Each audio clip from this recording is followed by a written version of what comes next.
구조역학을 정리하겠습니다. 구조역학의 제일 중요한 개념은 힘입니다.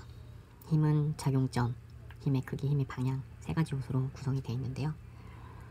힘이라는 게 있고 이제 구조역학에서는 그 다음으로 중요한 게 힘의 회전, 모멘트의 개념이 있습니다.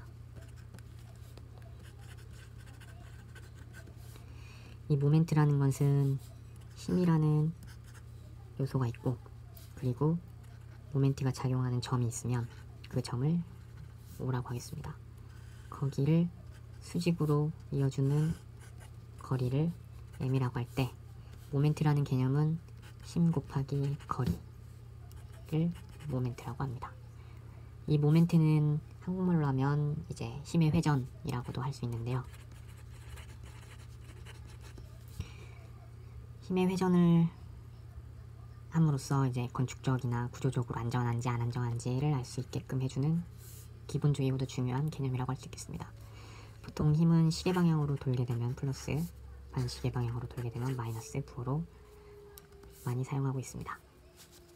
그리고 이 모멘트라는 거는 기하학적 의미가 하나가 있는데요. 이 모멘트 P점 작용하는 점과 끝점을 연결하였을 때 삼각형 A, O, B가 나오게 되는데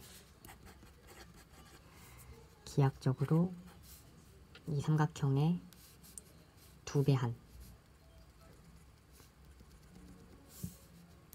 것도 모멘트라고 할 수 있겠습니다. 그리고 세 번째로는 우력이라는 개념인데요. 우력을 영어로 하면 커플 포스라고 한다고 하네요.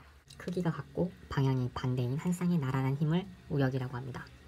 말을 그대로 그림으로 표현하면 P라는 힘을 가진 힘이 있는데 동일하게 P, 크기는 같고 방향이 반대인 한 쌍의 나란한 힘을 우력이라고 합니다.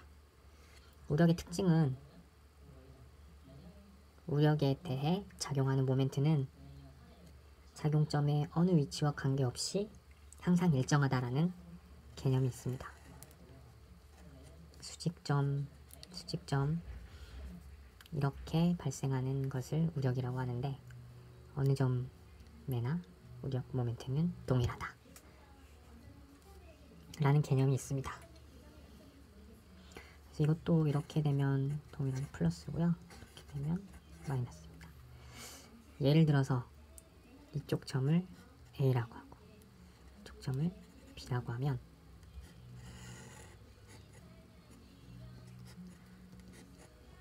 거리를 2 내다라고 했을 때 P점의 힘 P의 크기를 10이라고 가정을 해놓으면 킬로미터로 하겠습니다. 모멘트 A점은 10 곱하기 2 플러스 방향이고 여기는 반시계 방향이니까 마이너스 방향 마이너스 10 곱하기 4는 20kN/m 마이너스 40kN/m 그래서 A점에는 마이너스 20kN/m의 반시계 방향의 우력이 모멘트가 발생합니다. 그리고 모멘트 B점에서는 동일하게 시계 방향으로 가는 P 10kN 힘이 4m 떨어진 부분에서 작용하고 반시계 방향으로 10kN 곱하기 1m의 힘이 작용합니다. 이걸 계산하게 되면 40kN, 20kN 이거는 20kN의 모멘트가 발생하게 되는데 이거는 위에 거랑 반대로 반시계 방향, 시계 방향의 모멘트가 발생하게 됩니다. 우력의 특징으로 아까 설명드린 것처럼 우력에 대한 모멘트는 작용점의 위치에 관계없이 항상 일정하다라는 걸 확인할 수 있습니다. 그리고 네 번째 개념으로는 발인용의 정리가 있습니다.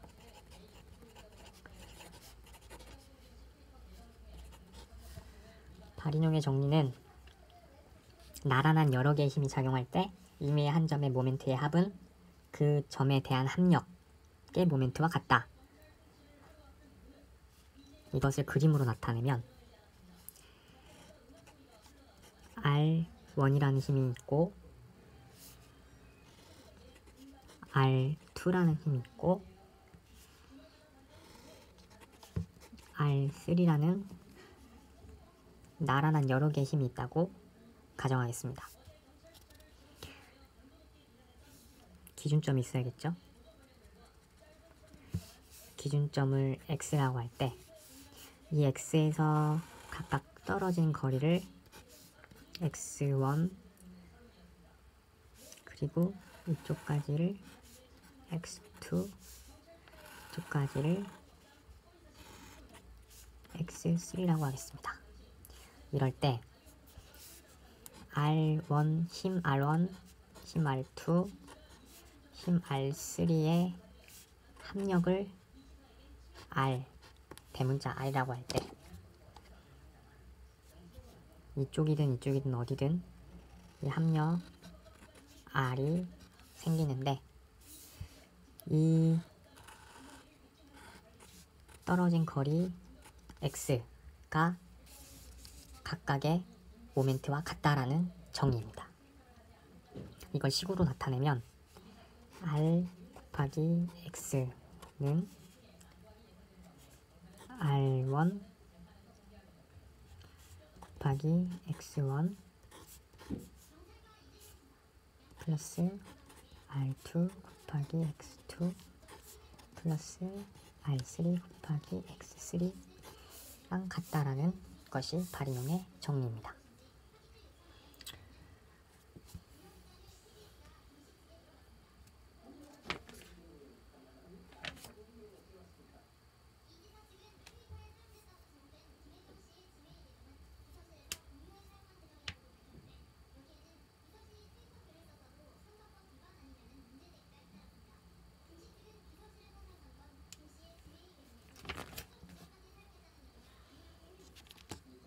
그 다음으로 정리할 개념은 부정정 차수입니다.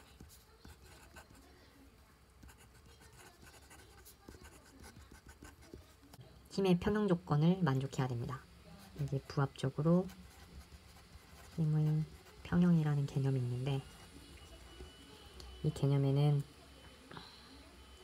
시그마 V는 제로, 시그마 H는 제로, 시그마 모멘트는 제로라는 각각 3개에 관련된 개념이 있습니다.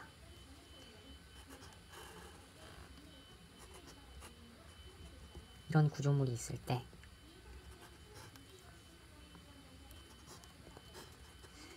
시그마 V는 0이라는 이 개념은 수직 하중에 대해서 말을 하는 겁니다. 만약에 이쪽에 하중 R이 작용할 때 시그마 V는 0이라는 힘의 평형 조건을 만족시켜야 되는데 만족하기 위해서는 이렇게 되게 되면은 만족하게 됩니다.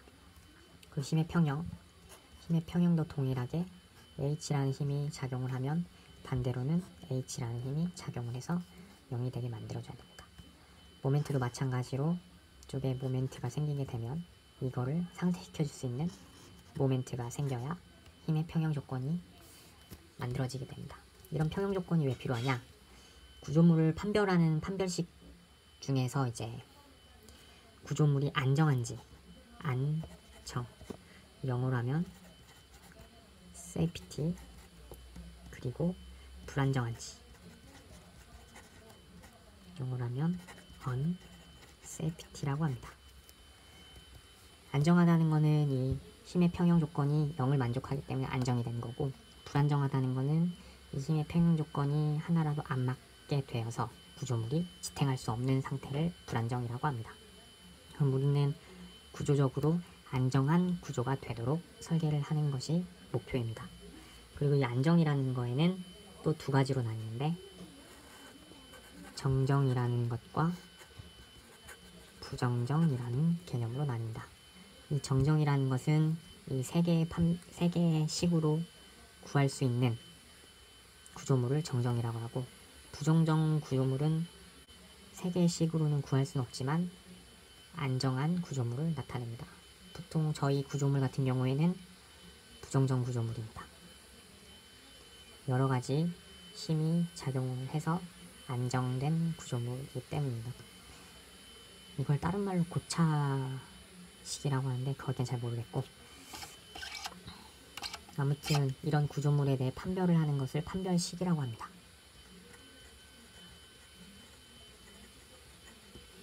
판별식은 n 플러스 r 플러스 k 마이너스 2j라고 하는데, 이 m이라는 것은 반력수, r이라고 하는 것은 부재수, k라고 하는 것은 강접합, j라고 하는 것은 지점수입니다. 간단하게 판별식 문제를 예로 들어서 풀어보겠습니다.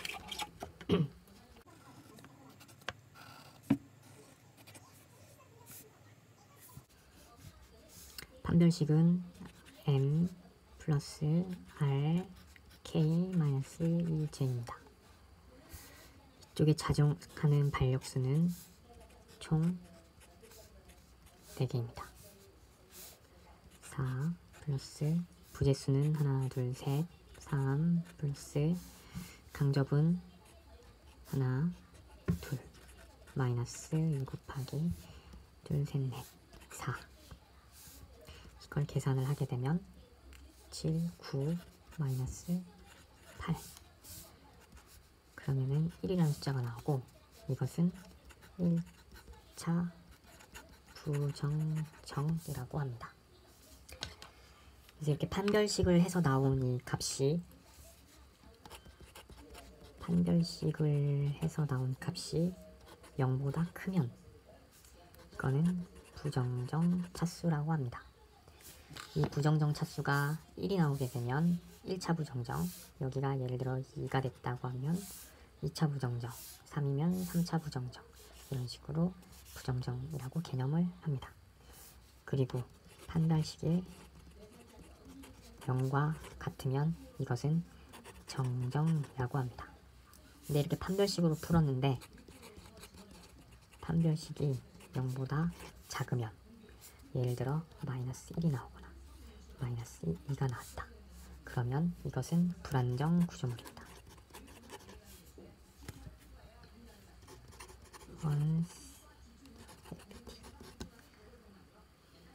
한 가지 더 예를 들어 보겠습니다.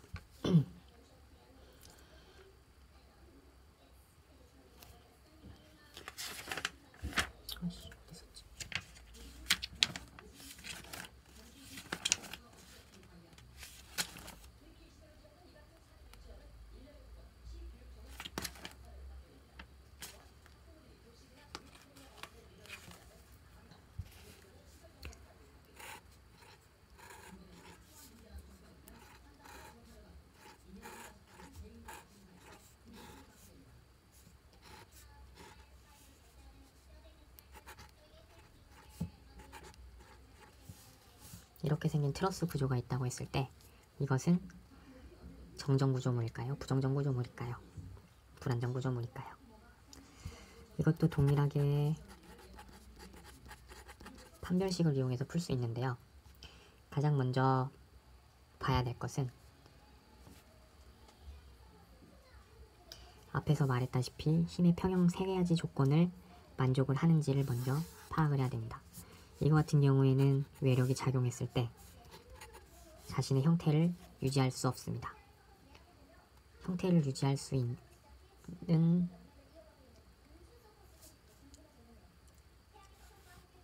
형태를 유지할 수 없는 것은 형태 불안 구조이므로 이것은 불안정 구조물이라고 할 수 있습니다.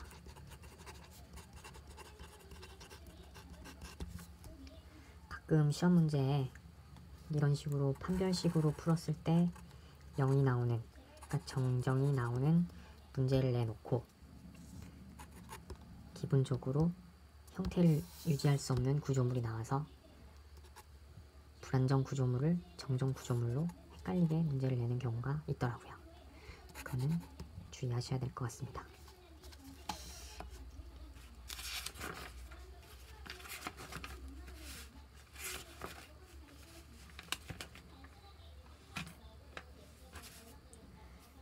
그리고 알아야 될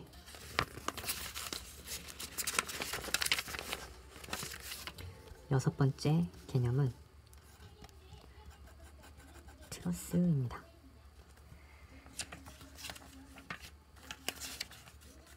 건축 기사나 이런 데는 이 트러스 계산하는 문제들이 많이 나온다고 하는데, 건축 예비사에는 그렇게 자세하게 문제가 나오지는 않는다고 하니까 간단하게 보고 넘어가겠습니다.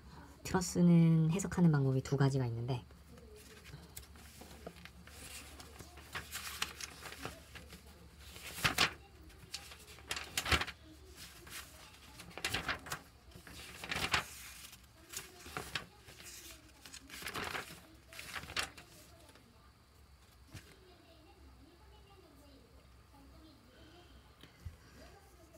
첫 번째로는 절점법이라는 방법이 있고, 두 번째로는 절단법이라는 두 가지 방법으로 트러스를 구하게 됩니다.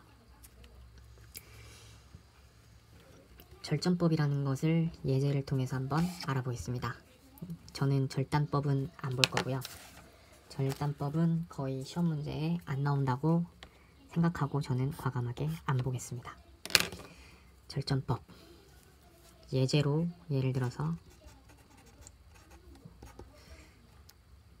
정리하겠습니다.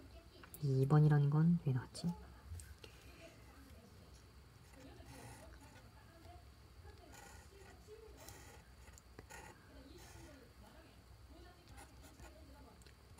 A, B 할 때 이쪽에 30kN의 하중이 작용하고 있고, 밑으로는 70kN의 하중이 작용하고 있는 트러스 구조물입니다. 이때 이 CD의 부재력을 구하는 문제가 나왔을 때 풀 수 있는 방법이 절점법으로 풀 수 있습니다. 절점법이라는 거는 이 절점, 그러니까 힘의 평형이라는 조건이 있을 때 시그마 V는 0, 시그마 H는 0, 시그마 모멘트는 0이라는 이 힘의 평형 조건, 이게 식이 세 가지. 그래서 식이 세 가지면 미지수가 세 가지면 풀 수 있는 문제. 위쪽 같은 경우에도 풀 수 있고 아래쪽으로도 풀 수 있습니다. 절점법이라는 것은 임의의 점을 세 개의 부재, 3개 이하의 부재를 끊어서 생각해 보는 겁니다. 끊었을 때 이것을 이쪽에다 끄는 걸 그리게 되면 D점이 있고 부재가 이렇게 보이고 좀 끊겨 있습니다. 아래쪽으로 70kN의 힘이 작용을 하고 있고, 저희가 궁금한 것은 CD 부재의 부재력입니다. 이렇게 끊었을 때 이 각각의 부재를 A 힘이 있고 B 힘이 있고 C 힘이 있다고 가정을 했을 때 시그마 H는 0이라는 조건에서 A랑 그리고 B는 힘이 없다고 나올 수 있습니다. 그리고 시그마 V는 0, 수직 하중에 의해서 마이너스 70kN의 힘이 작용을 하고 있으므로 이게 0이 되려면은 플러스 70kN이 작용을 해야 평행해집니다. 그러므로 플러스 70 이쪽 방향으로 kN의 힘이, 이 CD 부재에는 70kN의 힘이 작용하고 있다는 것을 구할 수 있습니다.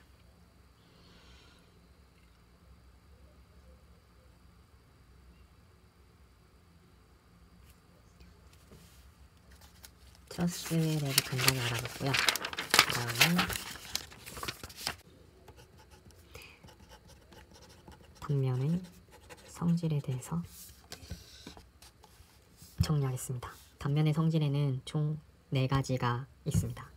첫 번째로는 단면 1차 모멘트, 두 번째는 단면 번째로는 단면 개수, 네 번째로는 단면 2차 반경. 각각 단면 1차 모멘트는 Q로 나타내고 단면 2차 모멘트는 I, 단면 개수는 Z, 단면 2차 반경은 R로 나타냅니다. 그럼 일단 단면 개수에 대해서 먼저 정리를 해보겠습니다. X축과 Y축이 있는데 직사각형에 어떤 구조물이 있습니다. 이 구조물에 대해서 도심이 되는 부분, 구조물의 중앙점 이 부분에 대해서 단면 1차 모멘트 QX는 구조물의 면적 곱하기 구조물의 중심을 도심이라고 합니다. 도심에서부터의 X까지의 거리를 Y0라고 놓으면은 단면 1차 모멘트는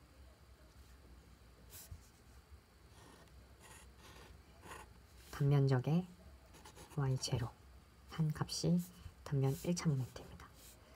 단면 1차 모멘트의 Y는 그거를 X0라고 하고 옆면적의 X0 한 값을 단면 1차 모멘트라고 합니다. 시험 문제에 종종 단면 1차 모멘트를 물어보는 문제보다 이 도심을 물어보는 문제가 더 많이 나오는데요. 도심을 이 식을 이용해서 Y0는 QX분의 A라고도 구할 수 있습니다.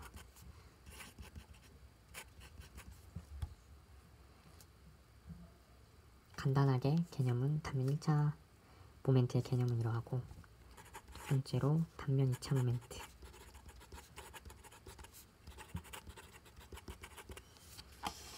기본 개념은 X축과 Y축이 있으면 어떠한 구조체가 있습니다.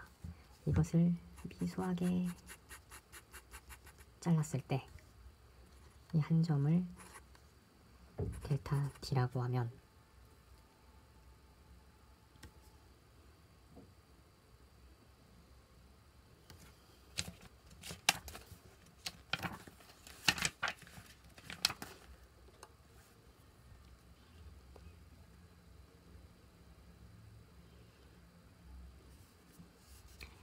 단면 2차 모멘트는 X축에 대한 단면 2차 모멘트는 인테그랄 그걸 A라고 했을 때 A에서 여기서 떨어진 거리를 Y0 여기서 떨어진 거리를 X0라고 하겠습니다. Y0의 델타 D 한 값이 단면 2차 모멘트입니다. 수학적으로 증명을 해야 되지만 단면 2차 모멘트는 중요한 공식 2개만 외우고 가겠습니다. 직사각형일 때는 이러한 식으로 풀었을 때 12분의 BH의 3승, 원형일 때는 64분의 파이 D의 4제곱, 그리고 세 번째 단면 개수 Z. 이것의 개념은 직사각형 부재를 입체적으로 그렸을 때 발생하는 모멘트가 생겨서 부재가 이렇게 과장해서 그리면 이렇게 휘어지게 됩니다.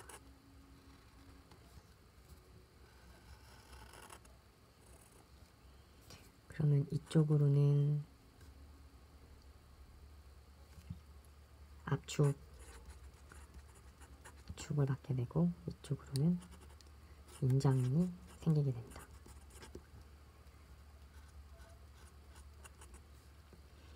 그래서 이 중심에서부터 압축을 받는 축까지의 거리를 여기를 B라고 이쪽을 H라고 했을 때 2분의 H, 여기도 2분의 H. 도심축에 대한 단면 2차 모멘트를 압축측 거리 또는 인장축 거리로 나눈 값을 단면 개수라고 합니다. 이걸 식으로 나타내면은 단면 개수 Z는 단면 2차 모멘트를 Y로 나눈 값, 이거를 Y라고 하고 이거를 Y0. 그래서 사각형 원형이 있는데 이 단면 개수, 사각형 단면 개수는 12분의 BH 3승분의 Y0 2분의 H. 이 식을 정리를 하면 6분의 BH의 제곱이 됩니다. 6분의 BH의 제곱.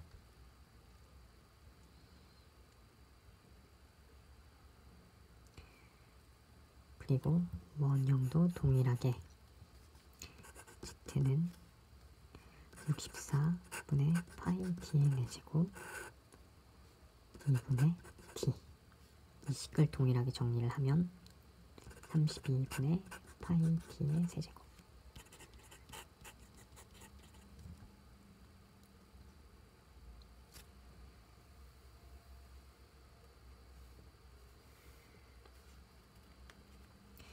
이 단면 개수는 나중에 철근의 인장 강도를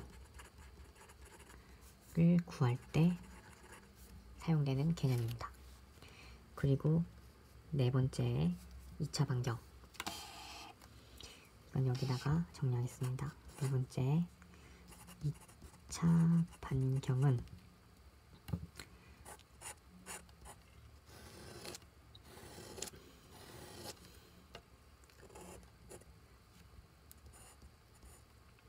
여기를 B라고 여기를 H라고 할 때 쪽에 힘이 작용할 때 2차 반경 R은 단면 2차 모멘트를 단면적으로 나눈 값을 제곱한 것을 단면 2차 반경이라고 합니다.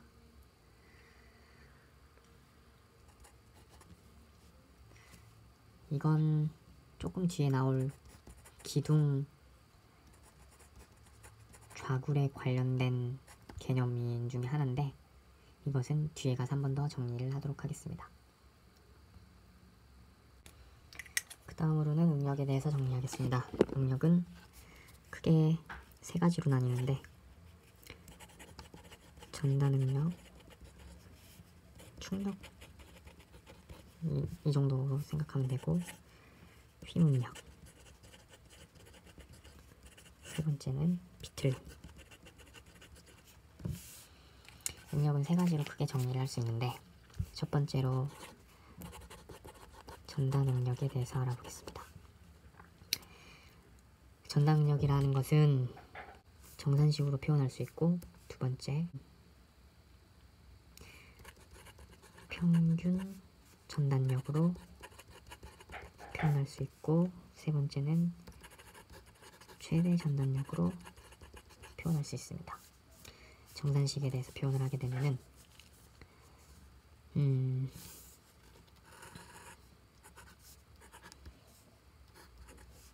P라는 하중이 작용하고 있고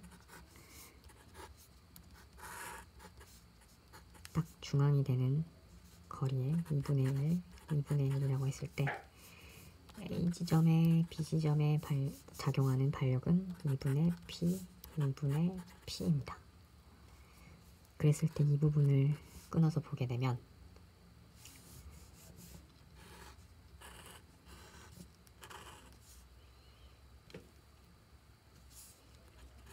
도심축에 대해서 이 부분까지 전체의 하중 분포도가 달라지게 됩니다. SFD 그래프를 그려봤을 때는 2분의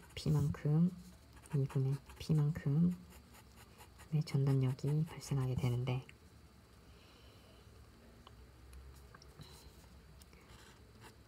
쪽까지 거리를 Y라고 했을 때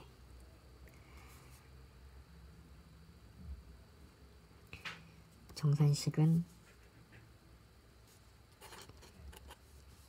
I, B분의 V, Q로 표현할 수 있습니다. 근데 여기 I 값은 단면 2차 모멘트 값은 변동이 없고 B 값도 마찬가지로 변동이 없습니다. V는 2분의 P만큼의 어디 점을 찍어도 2분의 P만큼의 하중을 받고 있는 거고, 이 부분을 끊었기 때문에 그럼 결국에는 이 Q가 단면 1차 모멘트인데 이 Q 값에 의해서 이 응력의 분포도가 달라지게 됩니다. 그래서 응력의 분포도를 그리게 되면 이런 식으로 그려지게 되는데, 전단력이 최대가 되는 것을 볼 수 있습니다. 휘응력은 이런 식으로 정산식을 표현할 수 있는데, 이거를 다르게 표현하면 단면 개수분의 모멘트로 표현할 수 있습니다. 응력에 대해서는 나중에 문제를 풀어보면서 조금 더 자세하게 정리하도록 하겠습니다. 그리고 여기 보이는 이 비틀림은 저는 안 보기로 했습니다. 그리고 다음으로는 변형률에 대해서 알아보겠습니다.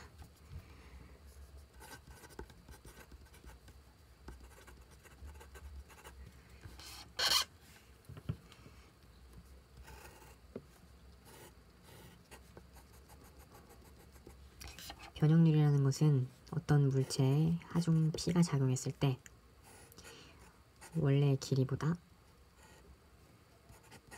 늘어난 길이, 그리고 원래 두께보다 늘어나거나 줄어든 길이에 대해서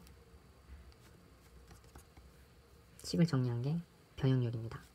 그래서 변형률에는 총 두 가지가 있는데, 세로 변형률, 다른 말로 하면은 길이 변형률이라고 합니다. 세로 변형률 또는 길이 변형률은 하중이 작용한 방향으로 변형을 일으키는 것을 말합니다.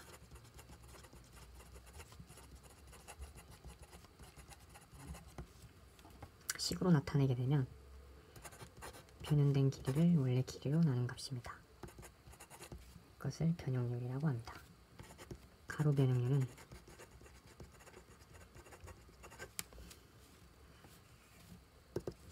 하중이 작용한 수직인 방향 변형률을 말합니다. 이것도 식으로 나타내면 원래 길이분의 변형된 길이로 나타냅니다.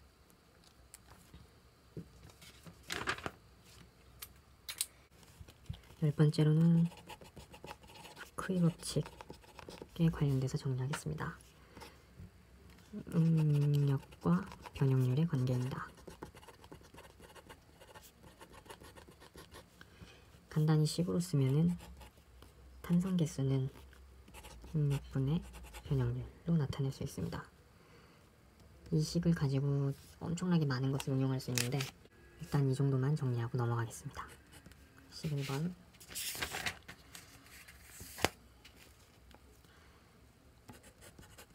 기둥에 관련돼서 정리하겠습니다.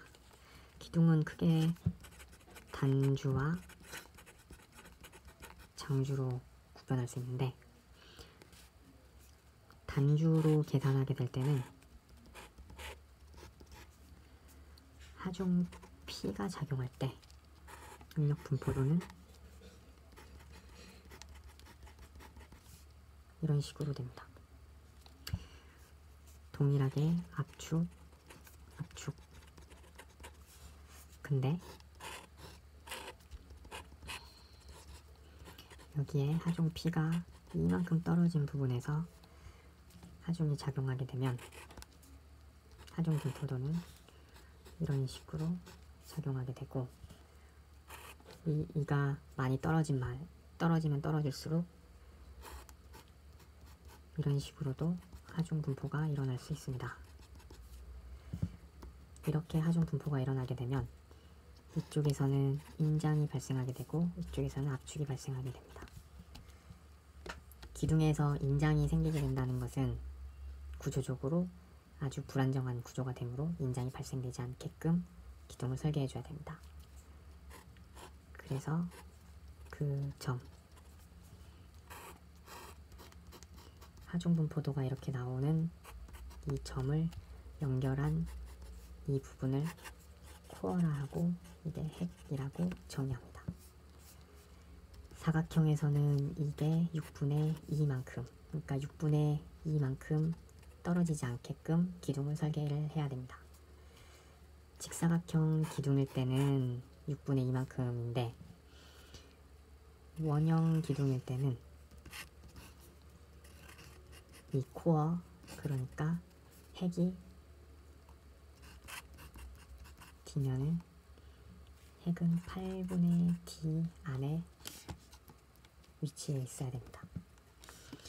이렇게 설계를 하는 것은 단주일 때는 이러한 개념으로 설계를 하게 되고, 장주일 때는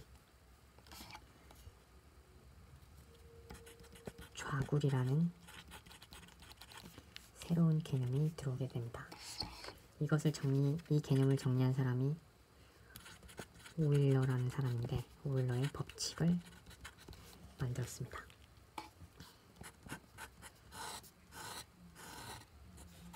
이렇게 생긴 기둥이 있는데 길이가 L이고 하중 P가 작용을 할 때 좌굴은 K 곱하기 L의 제곱 탄성 개수랑 2차 단면 2차 모멘트 파이 제곱이라는 식을 갖습니다. 그래서 이 K 값은 양단 고정일 때, 그리고 한단 고정, 양단 고정, 자유단, K는 1.0, 한단 고정일 때는 0.5였나?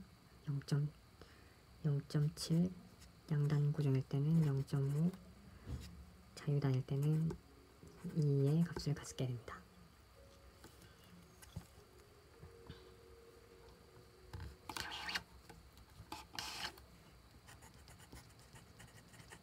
좌굴 응력이라는 개념이 또 여기서 나오게 되는데, 응력의 오일러의 응력으로 하면은 A분의 PE, 그러니까 단면적 분의 P. 근데 이 P는 이 오일러의 법칙에서 식이 정의가 됐기 때문에 이 식을 넣게 되면은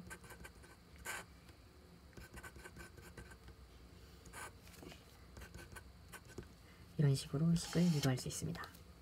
이거를 식을 간단하게 정리하게 되면 KL의 제곱분의 파이 제곱 BI로 식을 정리할 수 있는데, 이걸 간단하게 정리를 하면 A분의 I라는 게 보입니다. 이거는 앞에서 잠깐 다뤘던 것 중에 단면 2차 반경과 비슷한 개념이 나오게 됩니다.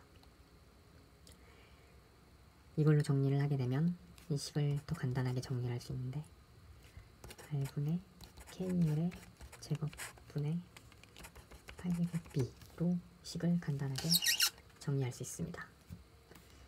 지금 이 식은 따로 정리하고 있는데 이거를 세창비라고 합니다.